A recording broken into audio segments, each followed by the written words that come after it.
வணக்கம். உங்களில் ஒருத்தியாக பாரதி வரதராஜன். ரொம்ப ஒரு அற்புதமான புத்தகம் மீட் யுவர் செல்ஃப். நீயே உன்னை சந்தி அப்படின்னு சொல்லிட்டு ஹாரிசன் ஸ்வெட் மார்டன் அவர்கள் எழுதினது.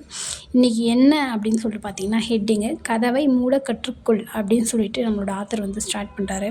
அதாவது என்னென்னா, கவலை அப்படின்றது ஒன்று நாமளே தான் உருவாக்கிக்கிறோம் அப்படின்னு சொல்லிட்டு அவர் ஏற்கனவே சொல்லியிருக்காரு.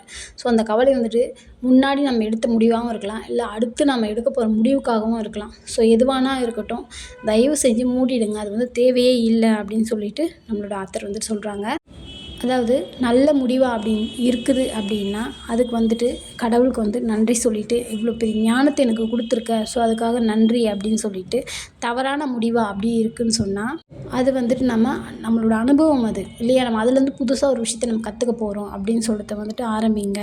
தயவு செஞ்சு இது மாதிரி தேவையில்லாமல் யோசிக்காதீங்க. உங்களோட கஷ்டத்தை நீங்களே தான் அதிகமாக்கிறீங்க அப்படின்னு சொல்கிறாங்க. நல்லதோ அப்படி இல்லைன்னா மோசமான எதுவாக இருந்தாலும் சரி, தயவு செஞ்சு ஒரு இரும்பு கதவு வச்சு நம்ம மூடினோம்னா எப்படி இருக்கும், அது மாதிரி மூடிடுங்க. தேவையில்லாத யோசிக்கவே யோசிக்காதீங்க அப்படின்னு சொல்கிறாரு.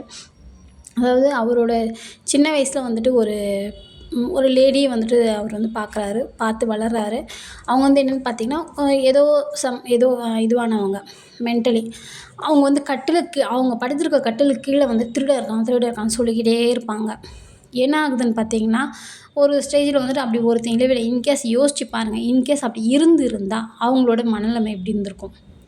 ஸோ நிஜமாலுமே அவங்களால அதை ஏற்றுக்கவே முடியாது. இதுதான் சொல்கிறாங்க. ஸோ நாமளும் அதே மாதிரி தான் இருக்கிறோம். இல்லாத ஒன்று இருக்குதுன்னு சொல்லிக்கிட்டு இருக்கோம். லைஃப் எப்பவுமே ஸ்மூத்தாக ரொம்ப அழகாக போய்க்கிட்டே இருக்குது. அதனால் எதை பற்றியும் யோசிக்காதீங்க. எல்லாருக்குமே லைஃப் ரொம்ப நல்லாவே போகுது. எது வந்தாலும் நம்ம தான் முடிவு எடுத்துக்கிறோம். அப்போ நம்மளோட முடிவு நம்ம எப்படி எடுக்கணும் அப்படின்றத நம்ம சிந்திச்சு, நாம் சரியான வழியில் நம்ம போகிறோமா, நம்ம யோசிச்சோம்னாலே எல்லாமே கரெக்டாக நடக்கும் அப்படின்னு சொல்லிட்டு நம்மளோட ஆத்தர் சொல்கிறாங்க.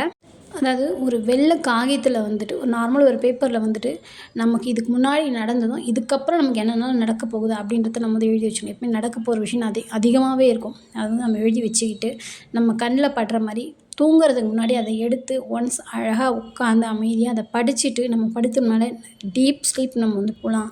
அது மாதிரி நல்லா தூங்கி நல்லா எந்திரிக்கும் போது நம்மளோட அனைத்து விஷயங்களும் நமக்கு கைக்கூடி வரும் அப்படின்னு நம்மளோட ஆத்தர் சொல்கிறாங்க. ஓகே ஃப்ரெண்ட்ஸ், ரொம்ப ஒரு சூப்பரான ஒரு தகவல் நமக்கு சொல்லியிருக்காங்க. இதை நம்ம ஃபாலோ பண்ணுவோம் எல்லாருமே. தேங்க்யூ. லைக் பண்ணுங்கள், ஷேர் பண்ணுங்கள், மறக்காமல் கமெண்ட் பண்ணுங்கள். தேங்க்யூ.